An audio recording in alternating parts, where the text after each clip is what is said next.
have bad bones, I guess. Arthritis. Yeah, hereditary. And my mom had it too. Oh, really?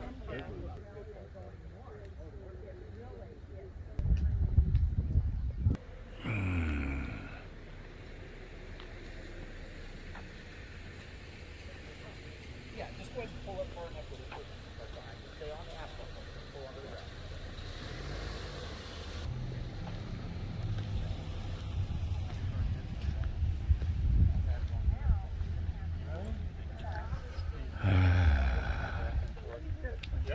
Hello.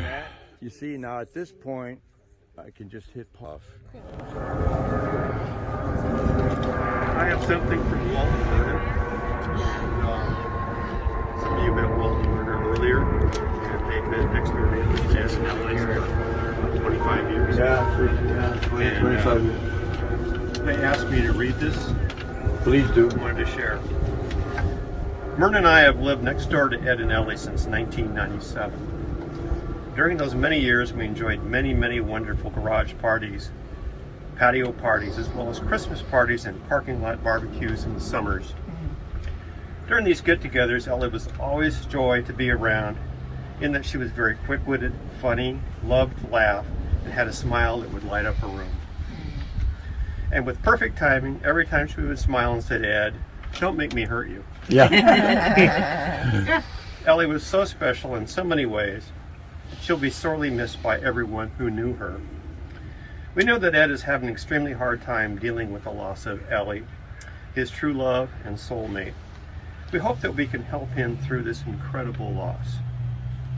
We want Ed to know that Ellie is one of the people in the world who will always be in our hearts and memories for as long as we live. For the families of Ellie and Ed, we are sending our sincere condolences for the loss of Ellie, who without a doubt was one of the neatest, coolest women who ever lived. We will truly miss her, Walt and Myrna. Now I have one. We wrote it independently, believe it or not.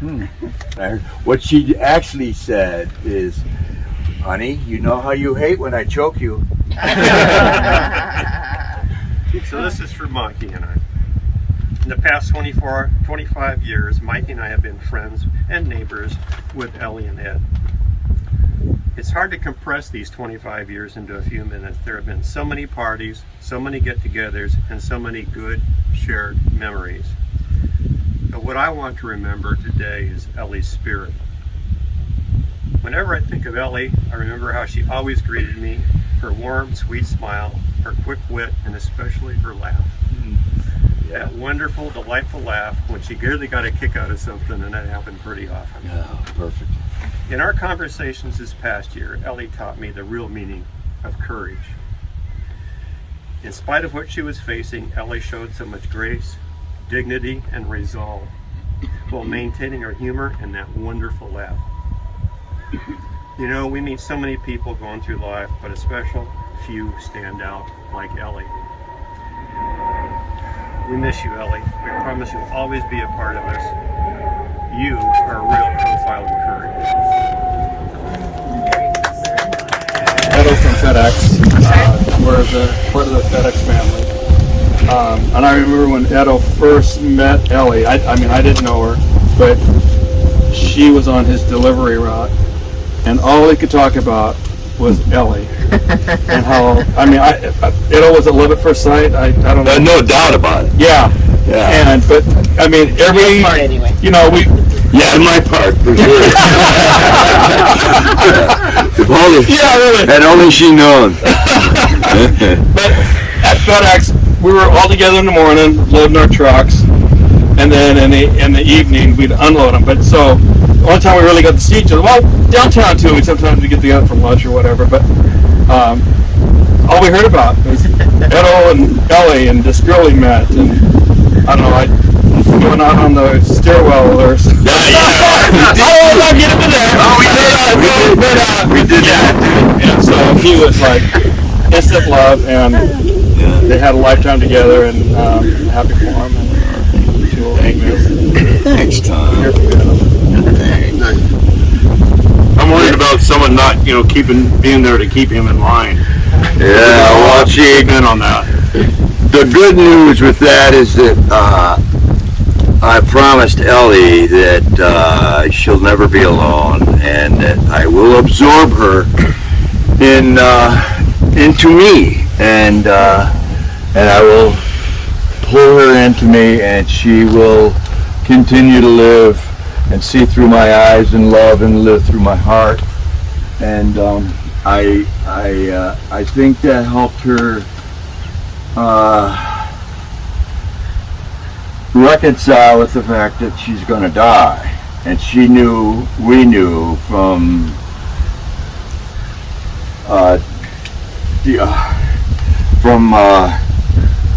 February 10th, 2020, when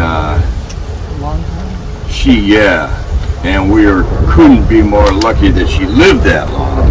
But she didn't just live, she really lived, and she really made sure that other people didn't make it about her, you know, and you'll see it in many of the videos that you'll see that everything she did, every move she made, every time she talked to anybody or hugged anybody, she would never let it be about her, and she would never let anybody think about her as anything other than just, you know, nothing's wrong, we're good, we're friends, life is wonderful. And that's all she ever wanted people to think about, right up until she could barely sustain her own weight. So my baby, as you know, is going to be my baby forever and ever and ever and ever and ever. And that's why we got that, because I promised her, because I knew she was scared. Who isn't? But I knew that my promise to her that I will never leave her side meant even after we're dead. And we will go in that side by side, and we're going to go in that in the same way that we slept together. Her on the same side of the bed and me on the same side. So she would always be at my right hand side. And we teased with a lot of the guys about, now you got to make sure you put the TV in and everything, because we're gonna just hold hands and watch TV just like we were watching TV, laying in bed watching TV. So Don't forget the remote. And the remote. Oh, don't forget the remote. Well, yeah, actually, she always let me use the remote, because she knew that everything we watched, we loved. Every show she liked, I loved. Every one that I liked or loved, she loved. So we never really watched TV or movies without each other, because we knew that she's going to, if I start to watch something and she doing something busy, like she always was, I'd see something that was looking pretty good, and I'd stop watching it because I knew that she'd want to watch it. Every destination, I knew we both loved. So she just it was never a fight over the remote. She just tossed it into my lap, and, if that's what we were doing, watching TV, that was good. So I'll take care of the remote, don't worry about it. I'll get you one if you need one, but I just love her so goddamn much. I can't begin to. Well, you guys know, I'm not. And like I tried to say on Facebook to those great people, I am not and will never discredit anybody who thinks that I'm that has trouble commiserating with somebody who's been this lucky. Because I have been the luckiest man, and I was explaining to a couple of you that I'm luckier, we have been luckier than 95% of the planet. Because 95% of these people on the planet would do anything to have somebody love them. just for a while, the way she loved me and I loved her. So I can't say woe is me, and I'm not saying that. Okay? All I'm saying is I'm going to miss her so bad, and she's my guy. She's going to keep me, she's going to, like you were saying, Mark was saying, you know, I got no need to worry, because she's in me, and she's going to help me make my decisions and help me make good ones. So, and yes, I am about science, and yes, I am not about all the traditional things, but what I am about is nobody has proved that energy can't transcend into me. Nobody's proved that can't happen. As a matter of fact, all the evidence is going in that direction. So I'm not going to say this is all fairy tale. This is very likely something worth thinking about. Right about now, she'd be coming up and giving me a cracker, saying, you know what? You'll love these, and I would stop talking and go, oh, you know, you're right. This is very good. And walk away, and she go, and everybody goes, thank God. Anyway, thanks you guys, and I know you love her too. I know you love her so much. So it's not just me that's hurting; it's you guys too. Okay, so. We love you, baby. We love you, baby. I'm gonna keep hugging you all the days of our lives. Well, I was gonna say something that, you know, we help countless families, you know, and go to countless funerals. But every now and then you witness a funeral or a service that you wish you knew the person before they died. You know, you wish that you'd had a friendship with that person because of how much everybody had such great things to say, you know? And a tribute to you, this man loves his wife, truly loves his wife. And a lot of people, we can't say that about. So since you encountered Bex or Reslon in designing the crypt and just the time that we've spent with you getting the funeral ready and everything, you again and again and again have shown what true love is, and it's a blessing for everybody to witness, right? So what we're going to do now is there isn't going to be any lifting for the casket bearers. You guys are going to help us roll the casket over to the crypt, and our grounds crew and staff are going to do the lifting. But we have to, what we'll be doing is rolling it over to the front of the crypt. At that point, we're going to pause and we're going to wrap the casket to protect it.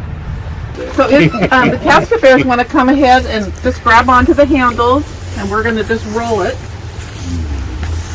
We'll just take direction here from Matt. Are we going that way? Yes, we're going to go that way. Oh, that's right. I need to be on that side. Yeah, you got to be on that side. He's got a torn thing in his thing. Could I get right behind you? Ellie, you want this gentleman, your neighbor? No, it's okay. You're fine. Yeah, okay. All right, we're good. Gentlemen, ready? Okay. Nice and slow. Go to your right. If you like a good fast ride, we could go ahead and move it along fast. Oh, you don't like the fast. Never mind,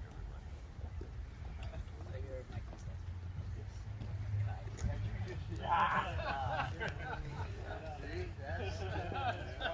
that's why. White thing. This way? Come back in. Oh.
told me that was, she had already decided, but she surprised me on our wedding day by saying, by the way, here's the certificate, it's Ellie Schweitz. Wow. Yeah. So, because I told her, but the problem with that was she, two of her closest brothers died before I met her. And she was really close. And one of them's name was Edward. So they didn't, out of respect to him, Right. they didn't want to And do you that. You can put her name on here. Oh, it's going to go in here. Yeah. Yeah. As a matter of fact, that's what we're talking about. Right. One picture's going to go here of the two of us.